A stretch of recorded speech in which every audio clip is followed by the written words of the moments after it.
अस्सलाम वालेकुम, this is me doctor Saba. I am dietitian and clinical nutritionist.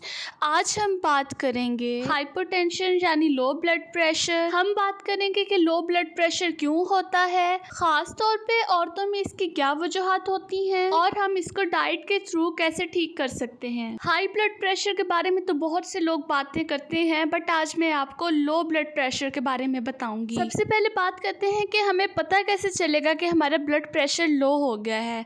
अगर आपका ब्लड प्रेशर 90/60 है तो इसका मतलब है कि आप लो ब्लड प्रेशर का शिकार हो गए हैं। और अक्सर ये देखा जाता है कि मर्दों की निस्बत औरतों में ज्यादा लो ब्लड प्रेशर का मसला होता जा रहा है। सबसे पहले तो हमें इसकी वजूहात का पता होना चाहिए कि किस वजह से हमारा ब्लड प्रेशर लो हो जाता है। सबसे पहले आ जाता है डिहाइड्रेशन यानी पानी की कमी, खून की कमी या आयरन की कमी जो एनीमिक पेशेंट को होती है, या किसी भी न्यूट्रिएंट की कमी। इसके अलावा अगर आपकी बॉडी में कोई सीवियर इन्फेक्शन या एलर्जी हो तो उसकी वजह से भी आपका लो ब्लड प्रेशर हो सकता है। खवातीन में स्पेशल प्रेग्नेंट और लैक्टेटिंग वुमेन, इस कंडीशन की औरतें अक्सर शिकायत करती हैं लो ब्लड प्रेशर की। अगर हम डाइट के थ्रू इसकी बात करें, सबसे पहले तो आप अपनी डाइट के अंदर सॉल्टी लिक्विड का इस्तेमाल करें। सॉल्टी लिक्विड्स के अंदर तमाम वो ड्रिंक्स होती हैं जिनके अंदर एडिड सॉल्ट होता है, जिसमें दही या दूध से बनी लस्सी या लेमनेड या मिंट मार्गिटा, ये तमाम ड्रिंक्स आपके सोडियम लेवल को रेगुलेट करने में हेल्प करता है। इसके अलावा आप फ्रेश फ्रूट और वेजिटेबल के जूसेस अपनी डाइट में जरूर इस्तेमाल करें और उसके अंदर हल्के से नमक का इस्तेमाल करें। इसके अलावा अगर हम अपनी एक्सरसाइज या वर्कआउट के बारे में बात करें तो